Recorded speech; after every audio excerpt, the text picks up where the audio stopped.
Allez, c'est parti pour un nouveau numéro de C'est du solide sur Boursorama. Comme chaque semaine, vous le savez, on vous aide, on vous donne des conseils pour mieux gérer votre épargne immobilière, votre patrimoine immobilier. Conseil du jour, on se méfie un petit peu comme des SCPI qui affichent des rendements trop élevés, un peu mirobolants. Bonjour Jean-Marc. Bonjour David. Bon, dites-moi ça, c'est pas un petit conseil comme de jaloux? Parce que quand on a d'autres SCPI qui rapportent plus que les vôtres, c'est suspicieux, c'est ça? Bon, déjà, nos SCPI, effectivement, rapportent plus que la moyenne, puisque la moyenne des SCPI en 2018, c'était 4,35. Et pour nos deux principales SCPI, on a fait 4,70 pour Immorente et également 5,06 pour Efimo, qui est notre SCPI de bureau. Donc j'espère que cette question ne s'adresse pas à nous. Cela étant, la question, effectivement, est assez délicate. Parce que pardon, je vous coupe, mais c'est une réaction naturelle d'épargnant de se dire, tiens, je regarde les classements dans la presse spécialisée, qu'est-ce que je regarde? Je regarde le rendement, celle qui rapporte le plus, c'est celle-là que je prends. C'est quand même naturel et spontané et légitime de faire ça. Alors, une des vertus des SCPI, c'est d'avoir une mutualisation des risques et une diversification de ses investissements.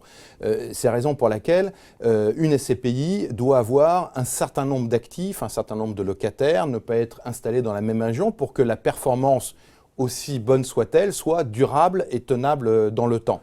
On peut trouver des SCPI qui ont assez peu d'actifs parce que peut-être elles viennent d'être créées et dans ce cas-là, il faut évidemment s'assurer que cette SCPI sera en mesure de prolonger cette performance au fur et à mesure qu'elle acquérera des actifs supplémentaires pour solidifier sa diversification du risque. Ouais. Mais qu'on comprenne bien, une SCPI qui a encore une fois un rendement élevé, ça veut dire qu'elle encaisse des loyers élevés. C'est bien, c'est-à-dire qu'elle est au bon endroit, qu'elle a bien négocié avec les locataires. Alors, oui, certainement, mais vous savez... Et qu'elle n'a pas payé trop cher non plus le mètre carré aussi. En matière financière, lorsque vous avez des performances élevées, elles rémunèrent un risque élevé.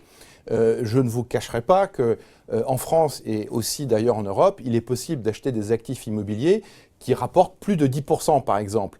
Mais est-ce qu'il est opportun de les acheter? Je ne sais pas, j'en doute même, dans la mesure où quand vous avez une performance importante pour ce type d'actifs, ça peut être des actifs qui ne sont pas forcément situés dans les meilleures zones et pour lesquels vous pouvez avoir des difficultés, le cas échéant, à les relouer. Donc avant d'acheter une SCPI, on regarde évidemment les performances passées, même si elles n'engagent pas, encore une fois, sur les performances à venir.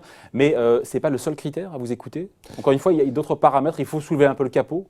Absolument, il faut regarder le taux d'occupation financier et surtout l'avantage... Le taux d'occupation quoi? Le taux d'occupation financier, c'est-à-dire la proportion des actifs immobiliers qui sont effectivement loués sur le stock de la SCPI.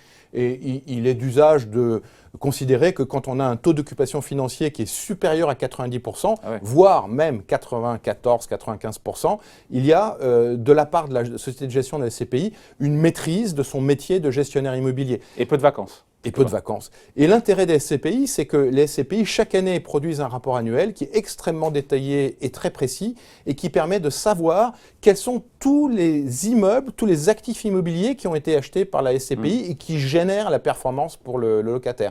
Ouais. Et donc, j'invite les épargnants à lire... Les 800 pages de ce rapport.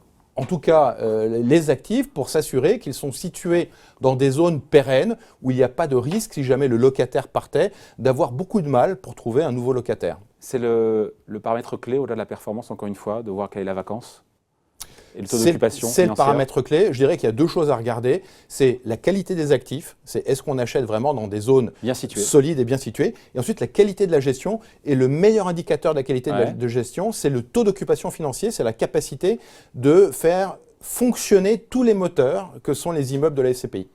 Merci Jean-Marc pour ces conseils. Merci David. Allez, c'est du solide, c'est fini pour aujourd'hui. Rendez-vous la semaine prochaine sur Boursorama.